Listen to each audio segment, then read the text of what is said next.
Marie, I want to again thank you for submitting your resume and interest in this school board position.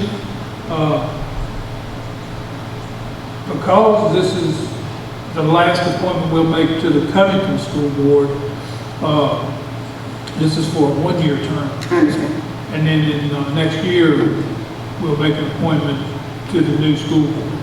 And you'll be eligible for that too. So just want to let you know that this is just a one-year appointment right now. Each council person will ask you a couple of questions.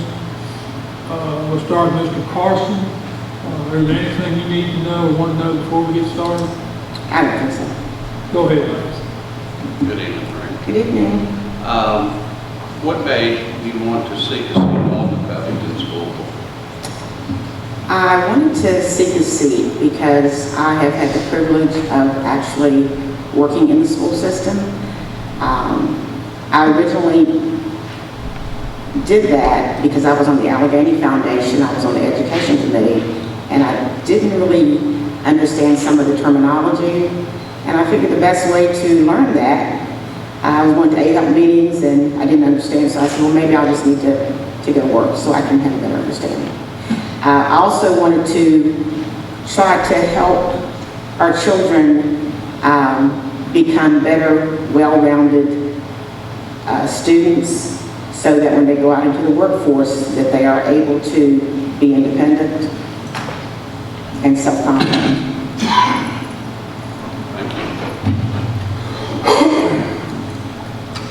Okay, Marie, next is mine. Okay. Seeing as how this is only basically a one-year term or more, how would you look after the best interests of the city schools now and if you were put on the school board of the new merged school system? Even in a one-year term, I think with my experience with making budgets and doing annual budgeting, there are a lot of inroads that can be accomplished even with the 1 year. Setting achievable goals. Sometimes we have these lofty ideas and we cannot actually achieve everything, but if we do goals that are reasonable, they're smart, specific, measurable, attainable, realistic, and time-bound. So the time-bound is going to be a year, but we can still achieve some of those financial goals if that's the goal. Thank you. The upcoming merger of the Covington and Allegheny Highlands school system is something that you'll have to participate in as a member of the Covington School Board. Do you have any personal issues that would prevent you from being an impartial participant in that process? I do not. I am not originally from the area. I do consider myself a Covingtonian, if you will, because I've lived here more than any place else. But I think because I am not, I think that term was homegrown, I'm a transplant. That came up in the community summit. But even at that, my children have been here. We have four children that have actually gone and graduated from Covington High School. My last two daughters left here and achieved the graduate degrees, one that even has a PhD. So I believe that in merging the schools, there'll be a stronger system. Not only for our current citizens, but in working economic transformation, we have to have a school system that other people will want to come if we're going to continue to grow. Okay, thank you. Where are some areas that need improvement in the city school system? The areas that need improvement, I know currently we're doing remediation. I feel like maybe this past year has been really challenging because of the political climate, racial unrest, and of course COVID presented a lot of challenges. So because some of our children are in remediation, that alone is a challenge. Hopefully we can come up with plans to bring everybody up to par and get them to the point where they need to be. I do know that we worked on the foundation with a Streaming 3 program to bring all the younger children from 0 to 3.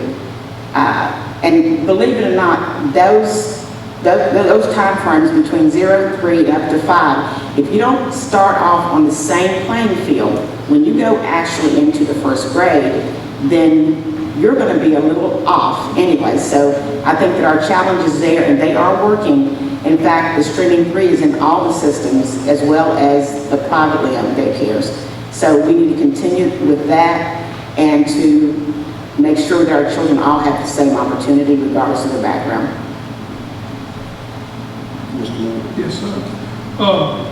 With the upcoming school merger, how can you or how will you help implement the creation of the new system?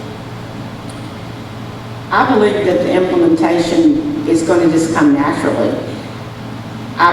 Because I'm not from this area, I think I have some a little different ideas.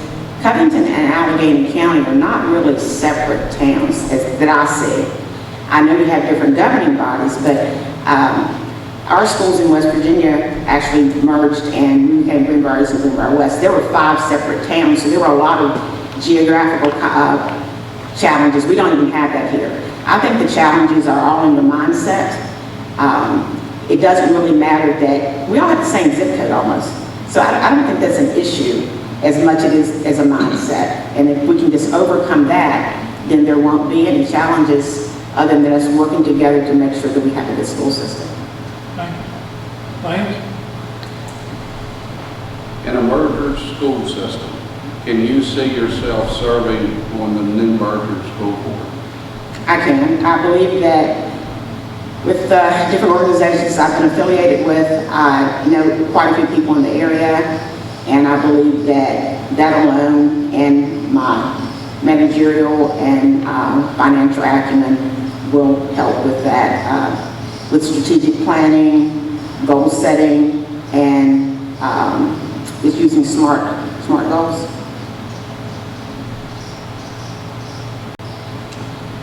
Okay, Marie, in your opinion, what do you feel are the biggest concerns in the current educational climate locally, statewide, and federal, nationally?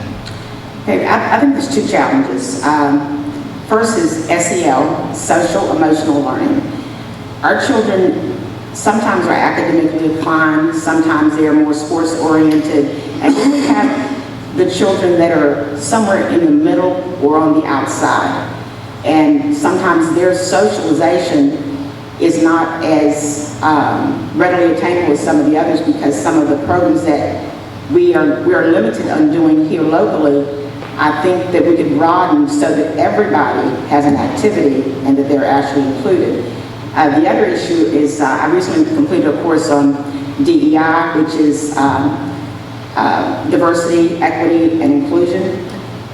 What that does, and I've seen several localities as well as school systems and even major companies have these programs so that everybody is not so much equal, but equitable. There's a big difference in that. And the inclusion is a big piece also. It's no fun if you're the kid that doesn't get chosen to be, you choose sides. Well, of course, they're going to choose the stronger athletes. Academically, I think in school, I was always chosen one of the smart kids, but it's just not equitable when everybody is on the same level. Recently, we had an activity in school, and we were doing relays, which was my idea. And instead of having the kids choose, we had to number themselves, like 1, 2, 3, 1. So we had odds against evens. It just made everything more fun. It made everybody feel included. And I talked too much, don't I? It's all right, thank you. Okay. Proper management of taxpayer funds is one of the responsibilities of a member of the school board. What experience do you bring to the school board in such areas as budgeting and fiscal management? I had 32 years of experience with my latest employer before I retired. And we did annual budgets as well as strategic plans. We did long-term goal setting as well as short-term. And if things weren't working out, you just don't give up. You have to go back before you can see that the plan is not working and renegotiate and change your figures. In certain situations, I was on the free clinic board as a treasurer, Allegheny Foundation, I was on the grants committee, and just when someone comes in to say submit a grant, you have to kind of go through it, the budget, figure out if what they're asking is attainable, because you don't want to set somebody up to lose, and try to work with the grantees to see if they can work those things out. Okay. What are some of the strongest points that our city school system offers? Strong points in the city school system are probably size, classroom size. I think also our teachers are more inclined to become maybe emotionally involved with the children. That can be a deficit also, but I think that because they know the weaknesses, and we have the IEP system and other rating scales that will give individualized attention to certain children and be able to put them where they belong. That's great. The last question I've got is just if you could talk to us a little bit about your feelings on project-based learning. I do have a little experience with that. When I was on the Allegheny Foundation, we offered the grant to Allegheny. Well, it was actually offered to both school systems, and Covington decided not to do it. There were a couple of trips where we made where it was a school within a school, but I think Allegheny chose to do the entire school. I'm not sure what they're doing now. And the school within a school actually works for children that need to be more hands-on. And then, of course, if everybody doesn't want to do it, I think it should be a process where you decide if you want to do it. And I almost feel like project-based learning is something along the line of our technical school, because there, if you're not going to pursue college, you're not going to go to the military, then maybe you need a skill. And I think the things at the technical school are more hands-on. Thank you. We'll interview Jay tonight, and then next week at our regular council meeting, we'll make the appointments. Okay. So thank you so much Thank you. for coming. Yes. Thank you for your interview. Thank you.